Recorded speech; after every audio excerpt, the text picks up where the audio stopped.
Hello, friends. I'm here with a poem of Emily Dickinson, The Recluse of Amherst. Emily Dickinson, one of the most renowned poets of America and of English language, is known as the Recluse of Amherst because she was a person who kept to herself and found her happiness within a very small circle of close ones. She was born in 1830 and lived for 55 years up to 1886. She started writing as a teenager, but then felt that she was very different in her style of writing. She wrote almost 1,789 poems in all, but did not take much interest in getting any of them published. So when she was alive, she did not achieve fame. But after her death, her sister Lavinia discovered the very systematically arranged poems among her belongings, and it was her siblings, Lavinia and Austin, who took the initiative to get her poems published. Once her poems were published, Emily Dickinson quickly rose to be one of the most popular poets of America. Now, quickly to tell you about the features, the outstanding features of Emily Dickinson's poetry. The first thing anybody would notice about her poetry is the originality of her poems, the inimitable originality of her poems. Because it is not easy to find another writer who writes like Emily Dickinson. And she had amazing spontaneity. And she was so observant that even minute details can be seen in her poems. She wrote intensely personal poetry, and most of the things that she wrote about were from her own experience. So we can say that she was autobiographical too in her writing. She was very much interested in transcendental philosophy of Emerson and Thoreau, and we can see the influence of transcendentalism on her writings. And later critics say that she displays a lot of traits of metaphysical poetry in her poems. There is this quick wit and intelligence, and there is what you would call the unified sensibility that T.S. Eliot speaks about, startling images and metaphysical conceits. So she can be counted as a poet who writes in the metaphysical style.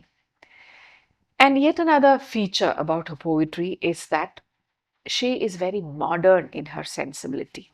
Though she lived at the time when we have the Victorian period in England, she of course lived in America, but her writing and her sensibility were much ahead of her times, and therefore it is many critics consider her to be a very modern writer, and she also experimented with her poetic style and with her diction, and she wrote very short poems which are pithy and epigrammatic. You would not find an extra word in her poems, and she tried experimenting with her punctuation. So her punctuations are very unconventional, and she took a lot of liberty in her capitalizations too, and abundant uses of dashes or hyphens in her work. And her pattern, she never followed a set pattern.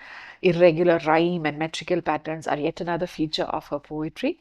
So all these together make Emily Dickinson a very popular and a very special poet. The scholars who have studied her work have divided her poetic output into three periods, that is before 1861, 1861 to 1865, and after 1865. And the second period, the middle one, 1861 to 65, is believed to be the most creative period of Emily Dickinson's writing. And when you talk about the themes in her works, she deals with nature in many of her poems, and what she sees in nature, about the nature around her, about animals, and about flowers, and about the grass, and all that, about birds. And then she has written a lot of poems about life, her observations of the life around her, her philosophy of life, her opinions on the world around her. So, a lot of poems on life.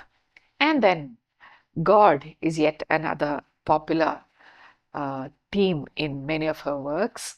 But then she again deals in a very unconventional manner when she talks about God. There is a poem where she calls God Papa above. So it is not, she was not fond of a punishing kind of a God, but she thought of God as somebody who she could relate to, who she could connect with easily, like her own father. Another very prominent theme in her works is love, where she talks about unrequited love, and about her own notions about this concept of love. And the most prominent theme, I would say, that we find in her poems is death and mortality. She took a special interest in talking about death, in dwelling on death, in trying to find out what death is and how death would feel, or after life experiences. All that interested her. So, we're going to deal today with the very popular poem titled Because I Could Not Stop for Death. Now, this is a lyrical poem, and it is included in the 1890 collection titled Poems Series 1. It was initially titled The Chariot, but later on, because she never bothered to give titles to her poems, most of her poems are known by their first line, the opening line. So that is how this poem too is popular now as Because I Could Not Stop for Death. Now, this poem is relatively long in comparison to her other poems because you have 6 stanzas of 4 lines or quatrains where she talks about an unexpected visit from death. Let's see how the poem goes. This is how it is. Because I could not stop for death, he kindly stopped for me. The carriage held but just ourselves and immortality. We slowly drove, he knew no haste, and I had put away my labor and my leisure too for his civility. We passed the school where children strove at recess in the ring. We passed the fields of gazing grain. We passed the setting sun, or rather, he passed us. The dews drew quivering and chill, for only gossamer my gown, my tippet only tulle. We paused before a house that seemed a swelling of the ground. The roof was scarcely visible, the cornice in the ground. Since then, 'tis centuries, and yet feels shorter than the day I first surmised the horses' heads were towards eternity. So that's the poem, Because I Could Not Stop for Death. Now let's see what happens in stanza 1. Because I could not stop for death, he kindly stopped for me. The carriage held but just ourselves and immortality. So the speaker of the poem, a woman, as we understand from further reading, um, she says that, because I could not stop for death, he kindly stopped for me. So here you can see the inevitability of death. When we are immersed in the daily routine of life, we hardly pause to think about death, or we conveniently forget that death will come for us one day. We try not to think about it. So, same way here too, we have this woman who's very busy, and so she says, because I could not stop for him, He kindly stopped for me. And how did Death come to her to visit her? He came in a carriage. It is because of this carriage that this poem was titled The Chariot. So he came in a carriage and he stopped for her. And in the next stanza, she says, "We slowly drove, he knew no haste, and I had put away my labor and my leisure too for his civility." So we have to read this in connection with the first stanza. She says that when he came, a gentleman caller who came to visit her, she had to, though she was not very keen on doing it, she had to put away her labor and her leisure. Because when somebody comes to visit you and they invite you to come along, she felt that it was only civil, or it was kind of expected of her to stop, to put away all that she was doing and to accompany him, because that seemed the right thing to do. So she had put away her labor and her leisure, everything that she was doing.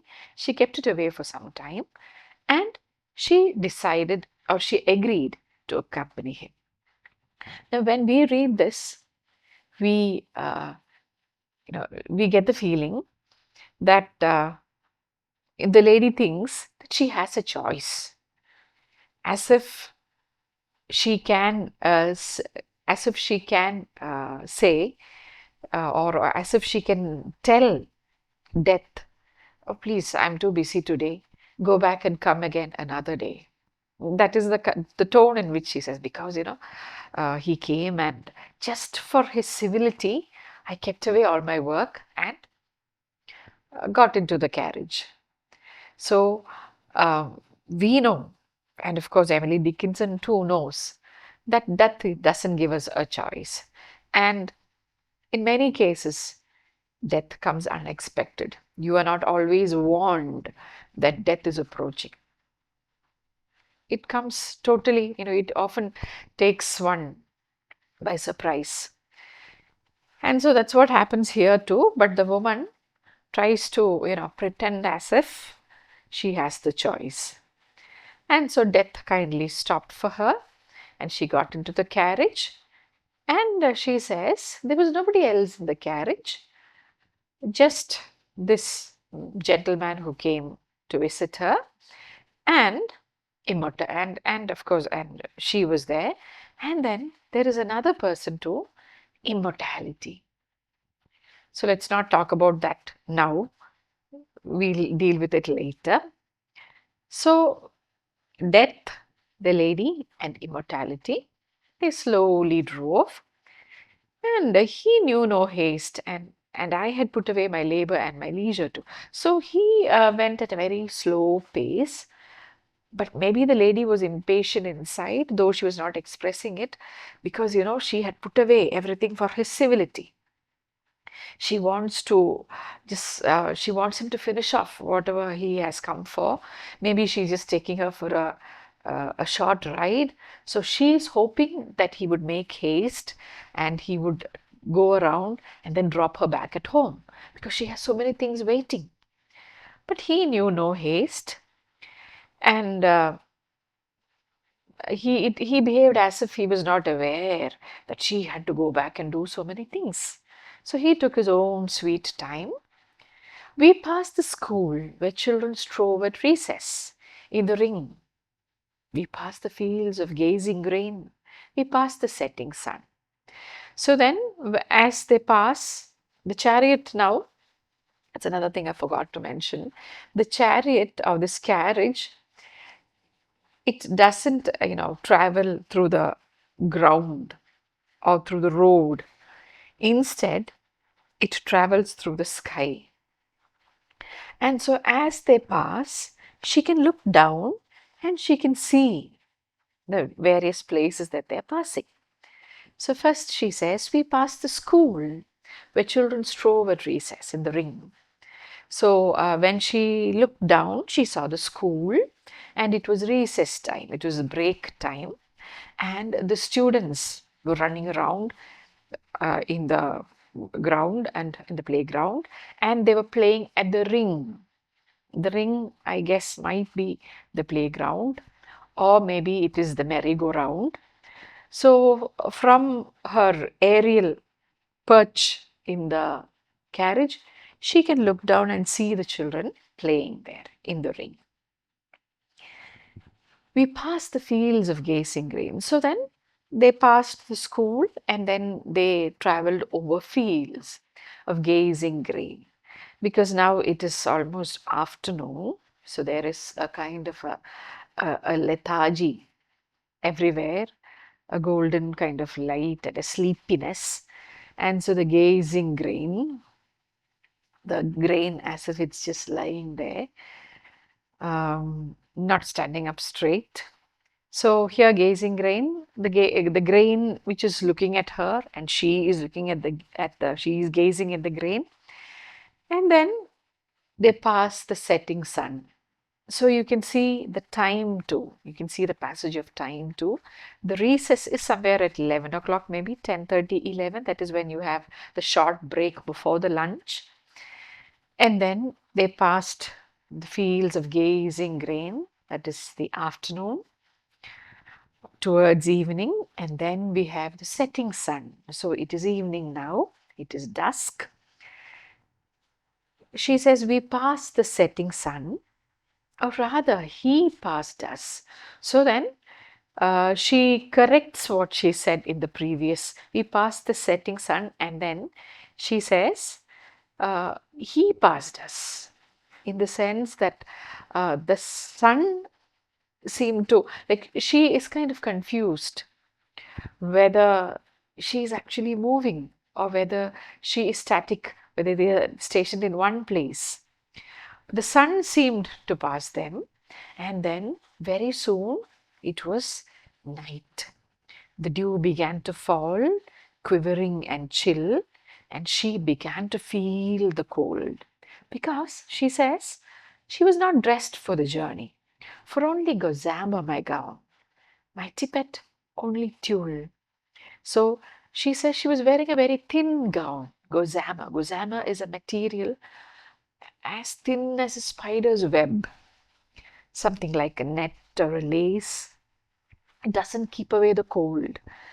And so she was wearing a gown made of gossamer, and the cold was penetrating right through it. And her tippet is a shawl, a sort of a shawl that women wear on their shoulders and around their neck. So the tippet again was made of very flimsy, delicate material called tulle. And both these garments that she mentions were not, uh, you know, good enough to keep out the cold. And so she starts feeling very cold, and the chill passes into her bones. We paused before a house that seemed a swelling of the ground. So, after a long time, finally the journey ended. We paused before a house that seemed a swelling of the ground. The roof was scarcely visible, the cornice in the ground, and they reached a house which seemed a swelling of the ground. And on the ground, the roof itself of this particular house seemed to be on the ground, and the cornice too. The roof was scarcely visible, and the roof was hardly visible, and the cornice in the ground. So she has reached a place, she has reached a house, and looking, it seems like a swelling of the ground, and she can see the cornice. The cornice is the part just below the roof, just below the roof, where you have designs. And so she can see that, and she says it seemed to be on the ground. And since then, she says, it is centuries, and yet feels shorter than the day I first surmised the horses' heads were towards eternity, were toward eternity. So she says, since that day, the day when a visitor came to take me for a ride, centuries have passed. But then it seems shorter than the day. The length of the centuries she has never felt. It seems shorter. It is as if she just, all this happened just yesterday. It is as if just The day before, the man had come to take her for the ride. And she says, yet it feels shorter than the day I first surmised the horses' heads were towards eternity. And she says that though centuries have passed, she doesn't feel the length of the passage of time. And the journey after she started, initially we saw that she had no idea where she was going. She was looking around at the school and at the fields and at the sun.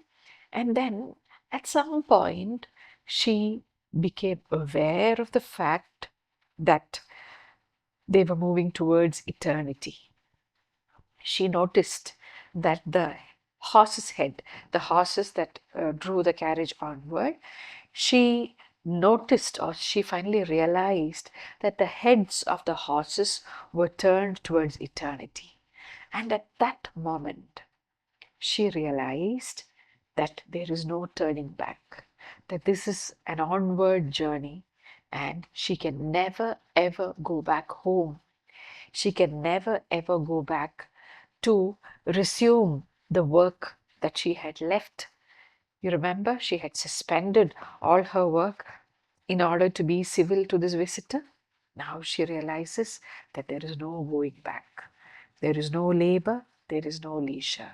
She is free from all worldly burdens and cares. So she says, since that realization came to me, it seems as if only a day has passed. So now she lives in the world of eternity and is no longer worried about the passage of time. So that is the poem, Because I Could Not Stop for Death. Now let's try to analyze the poem. So, as I mentioned earlier, in the first stanza, she talks about a gentleman who comes to visit her. Quite an unexpected visitor, because she was not really ready for him. She did not expect him to come and invite her to go on a ride. We also know the fact that she was not ready uh, is also clear from the fact that she was not dressed for the occasion. She did not expect a very long journey. Otherwise, she would definitely have worn something more sturdy. She would have maybe worn something that would keep the cold out. So that very fact that she was dressed only in a gossamer dress, a gossamer gown, itself bears testimony to the fact that this visit and this journey was unexpected. And then she talks about this person who came there, and she says that once the journey started, he knew no haste. Now, here we can see that the poetic device of personification is employed, because it is death who comes here now as this visitor. And he knew no haste, he was in no hurry at all. And so death is personified. And then she talks about how they passed the school and the fields and the sun. And there you see the passage of time. And it's actually not just time. You can see the entire lifespan there. The school represents childhood, where the children play around in the ring. So that is the childhood she's talking about. And then she passes from there on to the fields. The fields, maybe where the grown-up spends a lot of his time, where he works, the workplace. So that is the next part of your life. And then the setting sun. That is, so you have uh, so the childhood, the phase of childhood is over, and then you move on to youth, and then the setting sun. There you're talking about your old age, and finally you reach a place where it is very cold, a house that looks like a swelling of the ground. And what does that mean? A house that seemed a swelling of the ground is actually the grave. So the journey finally ends in the grave. That is where you have the cold, the chill. And what is this quivering and chill? It is the chill that you feel when death lays his cold hands on you. And now she has traveled beyond this world. She is no longer a part of the human world. She has reached a place where time or labor or leisure doesn't matter anymore. So that is where the journey ends. And she also talks, you remember, she talked about immortality in the first stanza, and here in the last stanza, you have eternity. So she has passed on to the realm of eternity and immortality, where she doesn't really have to worry about death. There in eternity, though many people have written about eternity, though many people have dwelled on eternity, we humans really don't know what eternity means. Some poets have spoken about it as an endless ocean. Some have mentioned or compared eternity to the never-ending, the seamless skies. The only idea that we have is that it is an endless world where most of the human concerns do not matter. Human concerns like aging or death or the passage of time, nothing matters in the world of eternity. So she has passed over into that world. And the very fact that she says that since that day, centuries have passed, but it seems to me shorter than the day itself, tells us that in the world of eternity, time is of no consequence. It is of no importance. So that is the poem because I could not stop for death. Now, though this poem is apparently very simple, we can see that it is highly philosophical because Emily Dickinson, through this poem, reveals to us the fact that death is inevitable and that no human being can escape from the clutches of death. But then, what is special about this poem is that she makes death appear to be something very pleasant. She doesn't frighten us with um, grave images of death. She doesn't scare us with dark images of death. Instead, she presents death as a gentleman who comes to the house and, in a very uh, friendly manner, invites the lady out for a ride in his chariot. So a pleasant way of presenting death. Death is not something sinister or macabre. Instead, it is something that takes you away from your troubles into a world where there is no pain, no worries, and no deadlines. So, that is an interesting fact about this poem. And again, you can see there are a lot of metaphors in the poem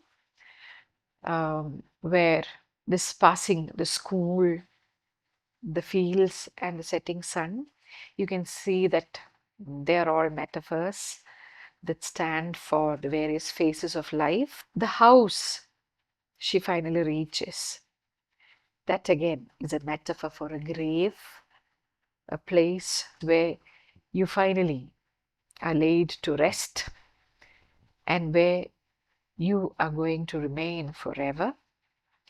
So the swelling of the ground, so the house that seemed the swelling of the ground again is a metaphor. When you take a look at the poem, you can see, when you look at the poem, literally look at the poem, you can see her unconventional usage of capitalization, because you have capitals scattered here and there in places where they are not expected to be seen. And again, you can see an abundance of uh, dashes or hyphens sprinkled all over in almost in every line. So that is one feature of Dickinson's poetry. Now, this poem, it is one of the most anthologized poems of Emily Dickinson. That is all I have to tell you about the poem, and I hope you have enjoyed listening to my analysis of the poem. Thank you.